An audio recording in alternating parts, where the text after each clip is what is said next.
Hello and welcome everyone to Mulberry Talent Partners Career Conversation. I'm just going to give everybody a few moments to log on. Okay, great. It looks like we're all successfully logging on. So hello and welcome to Mulberry Talent Partners Career Conversation. My name is Kelsey Triff and I am the Talent Acquisition Specialist here at Mulberry. So a little bit more about Mulberry. We are a full service staffing and recruiting agency headquartered in Portland, Oregon, with an office in the Silicon Valley. We specialize in the recruiting of human resources, professional and financial office, payroll and operations positions with direct hire, temp to hire, and temporary opportunities. I would encourage you to check out our website for more information on our job opportunities, which we update on a very regular basis, and check out our previously recorded webinars and our upcoming webinars as well. So jumping right into introductions, we are joined today by Lauren Francis and Terry Smith. Lauren is our fabulous founder and president. She started Mulberry back in June of 2017 and comes with over 25 years of talent acquisition experience. We're also joined by Terry Smith. He is a senior leader in human resources and change management, specializing in strategic and operational management. He has led HR in manufacturing, web-based educational services, software development, medical device technology, and other industries. His background includes 3 different startups, 2 Fortune 500s, and several mid-cap firms. His particular focus over the past decade has been on building organizational capability and success through effective programs and system design and implementation to ensure staff can succeed and find value in their work. So today, Lauren and Terry will be talking about the STAR method when it comes to interviewing. We would like today to be super interactive, so do not shy away from using the Q&A function in Zoom, and we will get to any and all questions, and we will be saving them until the end. And so we have scheduled 30 minutes for the interview or for the webinar today, but if you have a chance to stick around, if we have questions, we are extending it until 45 minutes, and we would love for you to join us. So without further ado, I'd like to pass it off to Lauren and Terry. Hi, everyone. Good afternoon. And Terry, it's good to see you again and have you on our program. Good to be here. Yeah, Terry and I have been collaborating for many years, and Terry joined us, and we were so fortunate to have him on our program when were you on? It was last year, I believe. It was in December. Yeah, exactly. Yeah, so let's jump right into the STAR method. I actually was unfamiliar with the STAR method until you brought it to our attention. So I'm so happy to have you share that with our viewers today. Great. Well, I'm happy to spend some time doing this. So I thought what I could do is I put together a brief deck, and I wanted to just kind of talk through some of the key points about the STAR model. So if I'm good to go, I'll go ahead and share my screen. Sure. So, oops.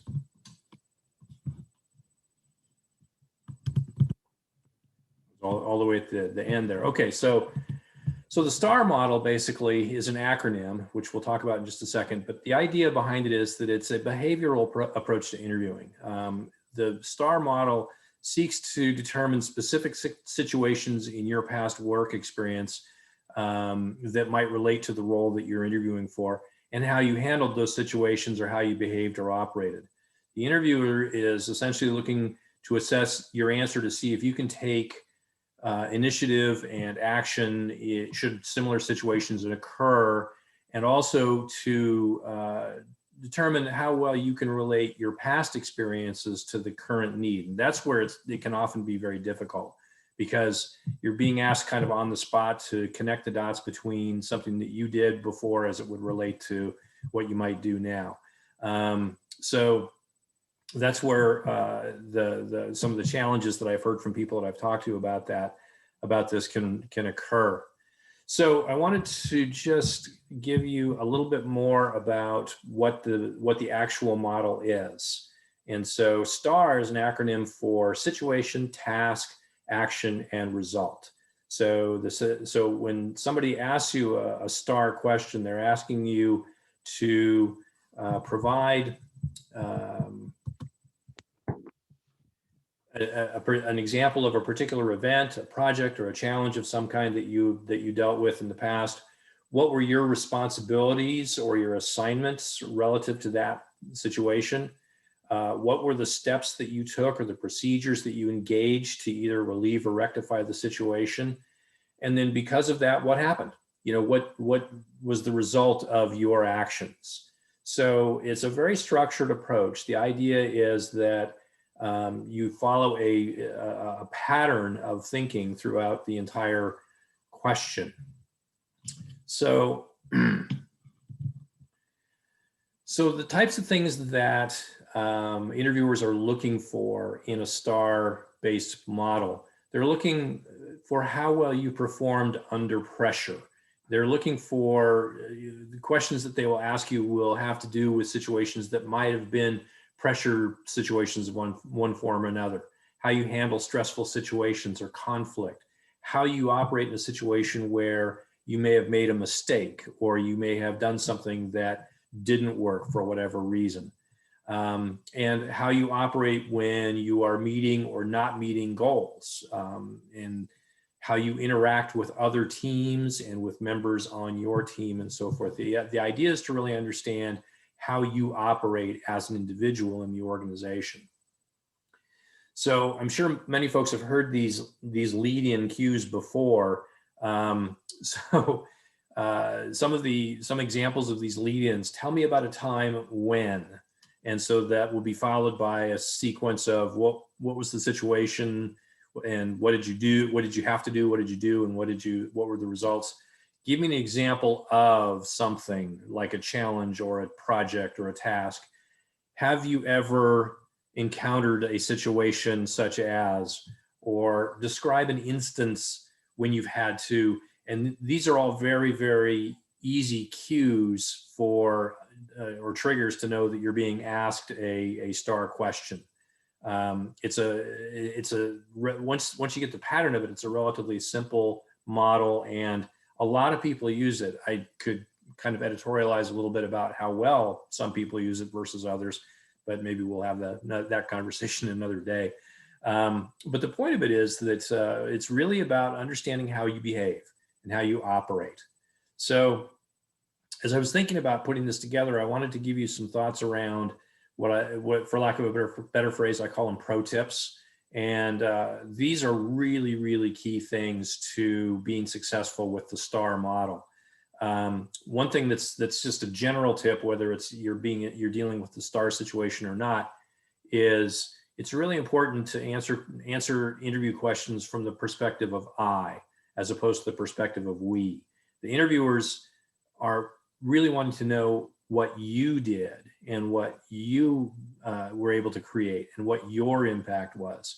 And, as somebody who's interviewed many, many, many people, one thing that can kind of soften the edge of that is by saying we rather than I, because then I have to go into sort of the next level of question that says, okay, so we as a team did this, but tell me what you specifically did as part of that team to be able to make that work. And so it's really important to keep that I perspective front and center. So just that's sort of a footnote, regardless of whether it's this you're experiencing a STAR model interview or not. That's just a really, really important thing. As far as STAR itself is concerned, preparation is really key. And I want to break this down a little bit. This is an opportunity for you to tell stories. I know some of us are really good at telling stories. Some of us are maybe not as good at telling stories. And what this does is it allows you a format or a structure that you can follow for any story that you would want to tell about any aspect of the work that you've done previously. For example, I have about 20, now actually it's more like about 25 stories that I can tell about projects I've led, about challenges I've overcome, about programs I've initiated that all have to do with telling the story in the STAR format. Here was the situation we faced. Here was the task that was in front of me. Here are the actions I took. And as a result of that, here's what happened. Here's what I was able to do. And I really, really strongly recommend, so there's sort of a bifurcated aspect of these kinds of stories. One is really looking at your own professional background in terms of, okay, what stories can I tell? What did I do at this previous role or at this previous company? And using this format, really construct those stories. And as I say, I have about 20 or 25 of them roughly that I just kind of continue to refer back to in conversation. And oftentimes there's stories that I just like to tell anyway. You know, I did this thing at this one company, and because that happened, or because I did this, here's what happened. And they're just stories that, you know, kind of come out in conversation, but I like to think I'm a bit of a storyteller anyway. So using this model really helps to be effective in how I tell the story from a start to finish point of view. And I would also suggest, as you start doing this and as you start becoming more proficient at it, think in terms of, and this is a sort of another pro tip, if you will, but think in terms of what kind of star questions would you want to ask the person who's interviewing you? In other words, they're interviewing you for a role, and there are reasons why that role is available. It's either a new role or it's a replacement role or what have you. But there are some definite reasons why the role exists, why it's open, and why you might be a very good candidate for it. So thinking about the role or the position that you're interviewing for, thinking in terms of using this model, this STAR model of, you know, situation, task, action, and results, is very useful at the point in the interview when the interviewer says to you, "So, Terry, what questions do you have for us?" If I've done my homework and really done my research on the company that I'm interviewing with, I'm going to design several STAR questions for the interview. For example, it might be, give me an example of a particular project or pain point that I would be addressing as the person in this role. What's the pain point? What's the situation? What are the tasks that you would expect the role to engage? What actions would you expect from those tasks? And what are the results that you're looking for if you had me in this chair? And and that's just me kind of rattling it off the top of my head, but the idea is that, one, it demonstrates that you're very well prepared for the interview, and two, a lot of the interviewers that you're going to run into, you know, are very adept at posing the questions, and sometimes they may not necessarily have thought through how they would answer their own questions in that way. So it's a real opportunity to, you know, sort of gain a position within the interview of being somebody that is very thoughtful and very, very well planned out in terms of how they're approaching this. So that's a technique that I've used, and it has caught some people by surprise, to be honest. Next point I want to make about this is, okay, so now you've got these stories and you've got your outline for my STAR formatted stories of things that I've done or projects that I've worked on or tasks that I've achieved. Now it's time to practice. I cannot emphasize this enough. Practice your stories. Practice how you tell the story. You know, people, even the best storytellers, they practice. And in fact, the best storytellers probably practice even more because they're the best storytellers.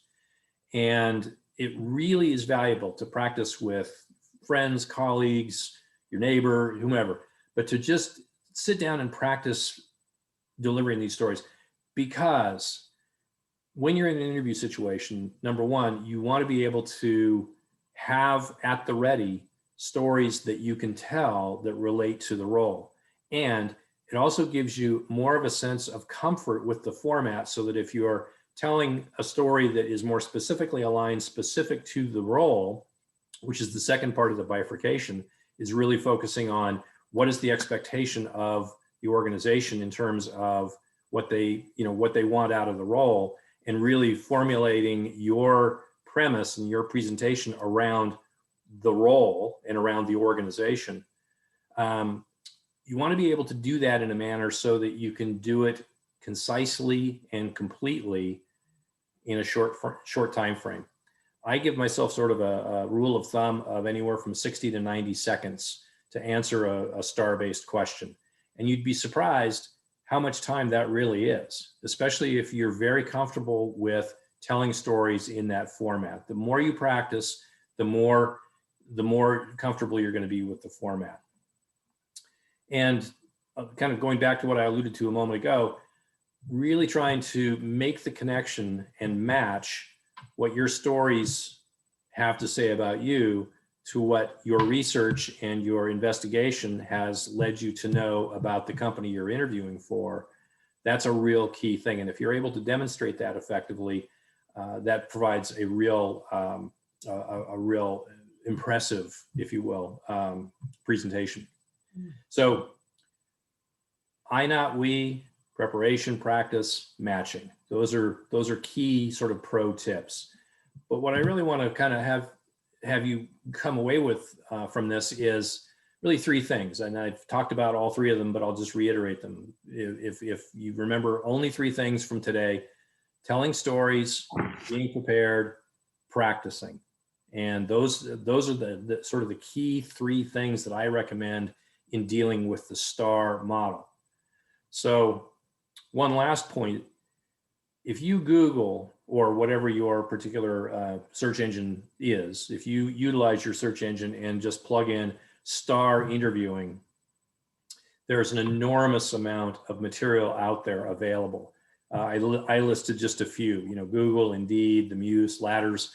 Amazon is a great resource because they are a huge utilizer of this model. And in fact, you can find documentation of actual Amazon questions and appropriate and reasonable STAR answers to Amazon questions online. So there's a wealth of information that's available about this out there. I highly encourage, if you're at all interested in really getting down to tax with this, to spend some time just researching the model itself. Be very valuable and can provide a lot of useful information. A lot of, just list after list of the types of questions that get answered in the STAR model, as well as ways to answer them. So all of that can be used to kind of mold and shape to what you're trying to accomplish in your interview setting. So that's kind of my flyby, top of the line review of this. So I'm going to stop sharing at this point and turn it back into more of a conversation, unless of me just chatting. Great. Lauren, what do you think? Yeah. Wow. I'm so pleased that you had this opportunity to share this model with our viewers. Being prepared is so helpful, and to show up with confidence into an interview and it eases your mind, and you know who you are, and you know why you're there. And then you can engage. It creates a situation where you're able to actually answer the questions and respond in a way that is effective and mentioned efficient. You mentioned Amazon. My husband worked at Amazon for several years, and he would people would call him all the time. How did you get into Amazon? And what's the secret and all this stuff? And he would say, practice. Take it seriously. When the recruiter calls you and tells you, this is how you prepare, this is what you need to do, they're not messing around. Yeah. So there were some of his former colleagues would just say, yeah, I got this. They didn't get it. Right. And then others took him seriously and they were successful. And you just learn a lot. I had one of our candidates recently went through the process with Amazon, and she shared that it was one of the best. It was terrifying in some ways, but it was one of the best experiences that she's had. Yeah. Because one of the things that Amazon actually does, love them or hate them, they want the candidates that they put in the process to succeed. Yes. They provide a coach for you, internal coach. And so that is incredible. Yeah. And so for me, she said, I didn't get the job, but boy, did I learn a lot, and I'm so much better for the experience. And it's like, bravo to you. That's the way, and the other thing I want to say is that we're all have a hard time watching ourselves on film. You hear all the actors and actresses, well, I never, gosh, you won an Emmy or whatever. And they go, well, I've never watched the film. They can't watch themselves perform. Right. And that's a very common thing. But I found that people that practice in the mirror, practice recording themselves, on screen, and then playing it back and seeing how they can improve. It's really hard at first. it's like nails on a chalkboard. Then, but then you really do improve. So Yeah, you do. And it's interesting that you mentioned that particularly about professional actors, right? Because you right. would think, and realistically, that is a form of storytelling in and of itself. Mm. You would think that they would be very comfortable and very adept and very easy with the process. But you're right. You read time and again that, this or that actor said, I don't know, I've never seen myself on screen, right? So it's a very interesting thing. But yeah, preparation is really key. I can go all the way back to high school debate and having the mirror in front of me and putting my suit on just to be able to practice my speech, right? Just to get comfortable with knowing how I look Mhm. on, in that setting, right? So, and some people say, well, gee, but this is an interview. I mean, well, but yes, but it's very serious. It's your career, right? So taking the extra time and putting energy into being prepared and building your story base really, really is valuable to me. I keep all of my stories in one file. I go back and read them from time to time. I go back and actually walk through them again and try to hit my 60 to 90-second marks and so forth, because those are just good things to do Mm. if you're, Investment. if you're in this space. Absolutely. It's an investment for sure. I would say that most of the hiring managers that decline a candidate, most often it is they weren't able to answer the questions, Yeah. weren't able to articulate their experience and bring it into the examples that we were talking about. And so, and in whatever level, I think a lot of people say, oh no, that's for the leadership people. That's for the people in the C-suite No. not at all. No. And, the more we can improve ourselves and our confidence and how we show up, it's not just in an interview, it's in the world. It's how you then take that skill and use it in all kinds of situations. Right. Exactly. Mhm. Exactly.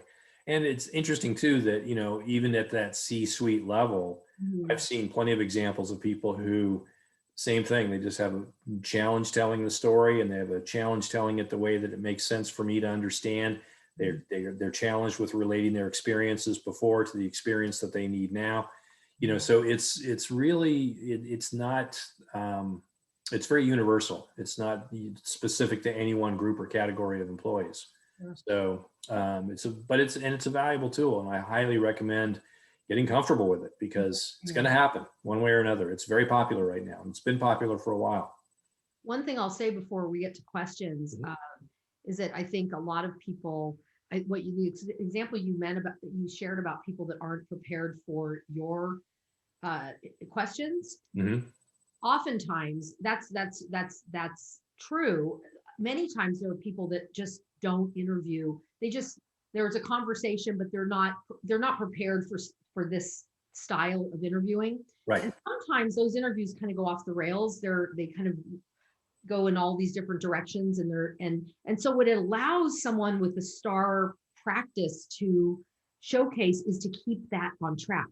And not in a way where you're trying to upstage the interviewer. It's more about helping bring it back to and being able to display your experience to them, so that actually when you part ways from the interview, there's something really concrete that you've been able to share. It's not, if they don't ask it, I don't tell. No, Right. it's you can, yeah. So that's an important, because there are some people that don't, it's not that they don't interview well, they're just not interviewing effectively, right? Right. And especially getting comfortable using the STAR model in a questioning format. It's not that you're trying to, get the drop on somebody. It's just a matter of leveling the conversation, right? So that you feel that you're bringing, a level of capability and capacity around your perspective that, and we all know it's very challenging because, coming in as a candidate, you're sort of in that I'm applying for a role, and the folks that you're talking to across the table sort of have that, I have the role thing, right? So being able to kind of balance that a little bit, I think, is one advantage that STAR brings. If you apply it well, you're using a similar construct to have a conversation. Indeed. Well, yay. Well, Kelsey, what do we have? So we have a few questions. Sure. Cool. So the first one is, should you use the same examples in the interview as you used on the application form, or change on the day if you feel it's valid? It depends on how many examples you have. One thing that I learned, through this process is if you're going through multiple interviews in the same organization, then it's good to have a selection of different stories to tell, right? If you're telling the same story to 3 or 4 different interviewers, guess what? They're going to get in a room at the end and they're going to say, that person told me the same story that they told you and you and you, and don't they have anything else that they want to talk about? So it's really valuable to have more than not, right? So that's how I would approach that, is just be ready for that. So Great. Okay, and next one is, I've gone through a class like this before and honestly don't have that much after years as an administrative assistant to make stories with. Is it appropriate to anticipate questions with what I, a seasoned employee, would do in the situation they're asking about? I have struggled with this in the past. yeah, that's a good one. So I think there's actually, I'm going to sound a little contradictory here, but I think that there's probably more stories than you might think. And that's maybe one of the hardest things about this, is really sitting down and saying, okay, what stories can I tell about my experiences?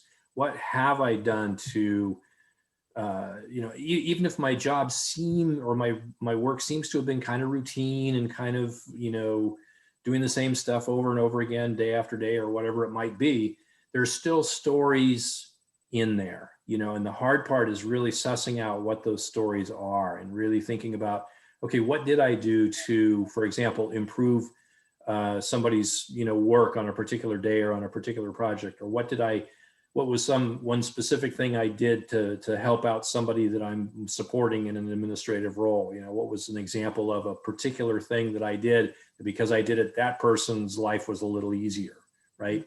So it's about really thinking through what have I done? And it's often surprising for people to say, oh yeah, I really have done some interesting things. Most of us have, right? And it's just a matter of really digging a little deeper and finding those stories. They're there. I know they're there. Mm-hmm. So to the person that asked the question, I really encourage you to sit back and think about it and really dig down and ask questions. Ask other people. Ask people that you've worked with before. It's okay to go back and say, hey, listen, I'm going through this interview process and I'm really trying to get my arms around some things that I'd like these people to know about. Can you help me with that? It's amazing how many people will say, sure, I remember when you did this, or I remember when you did that, and it was amazing. So I encourage you to, leverage your resources. And that's kind of a funny way of saying it, but get in touch with people who know. You might be very surprised at what kind of impact you've had. Mm-hmm. I couldn't agree more. Really, talking with other people is a great way to do it. Having someone that you can bounce, even if it's someone like me, let's say you're a candidate with us and you want some help with that. We can help, find those key points that you want to come across. Right. Want to come across. Great. Okay, next one. I was asked in an interview to talk about when and why I missed a deadline. I felt uncomfortable answering this since I didn't want to look incompetent. What do you suggest to do here? Well, that's a good one. I think what you do is you really look at, was there a situation where you actually did miss a deadline? And if you did, why did you miss it? And it's not so much that the interview is looking for, things that you did wrong. It's more about how you approach what you learned from that situation. Yeah. So if you did in fact miss a deadline, what was the situation? Okay, here we go with STAR. What was the situation? What was the task that you had to do? What were the things that you were doing to do it? You missed the deadline, which is kind of not the result you wanted. Mm-hmm. But what can you take away from that? What did you learn? What can you bring to us as a learning that that you're either going to or not going to do that set of things again in that way so that you're sure you don't miss that deadline. That's the key to it, is I learned this because of what happened. And that makes me better for it. Perfect. Love that. That's great. Okay, next question. How does one navigate to tell a story if they're trying to move from industry? So I assume from one industry to another. I think that's an interesting challenge. So you have to do a little bit of deeper thinking around the position that you're interviewing for, and look at it from the standpoint, going back to what I said about connecting dots, right? And about making, the relationship between the work they need done and the work that you have done. So I think what that involves is simply digging deeper into the nature of the role and identifying from the position description or the posting or what have you, or the initial conversations you've had with the recruiter, or whatever sets of data you have about the organization and about the role. Look at it from the standpoint of what are the common points between what I did previously and what you need me to do now, because there's probably a fair amount of linkage there, whether it's things having to do with, leading or managing projects or teams, or, operating particular systems to achieve results, through data analysis or, metadata work or whatever it might be. There are always going to be some points of commonality, right? Somebody says to me, so a very good example is my background. I've worked in a dozen different industries, right?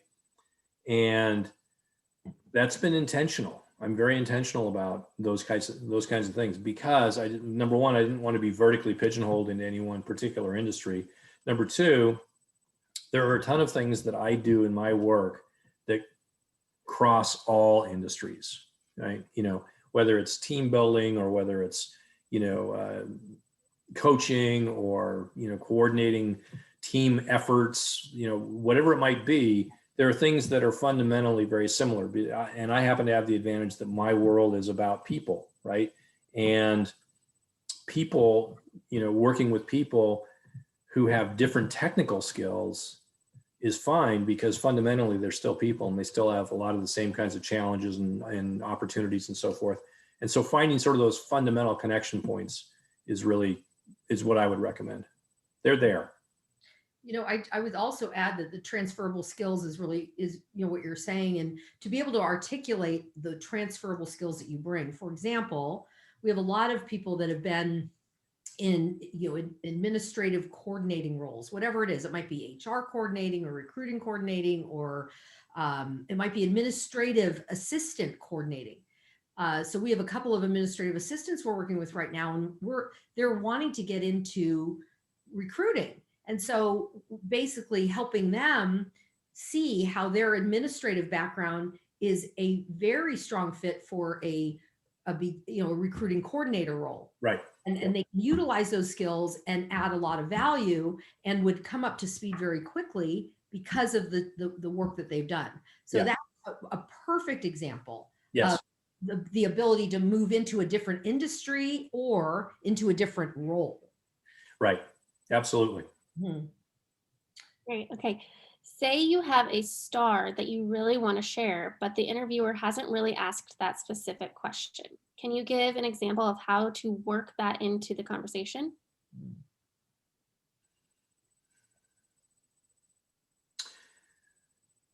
Yeah, I think first of all, if the conversation is leaning in the direction of the story that you want to tell, you can take advantage of that lean, by just saying, and by the way, since we're talking about these things very generally, I wanted to just share another story that's very similar to that.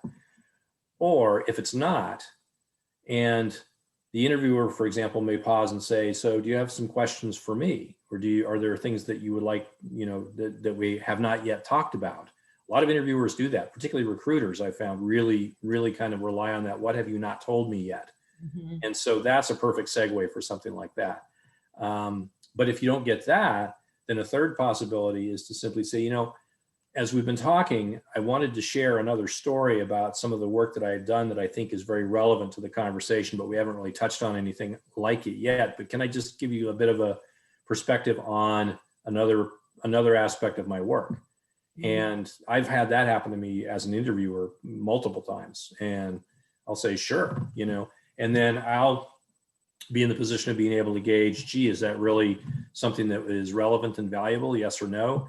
And does it particularly demonstrate a set of things that I'm interested in knowing more about this person? Yes or no?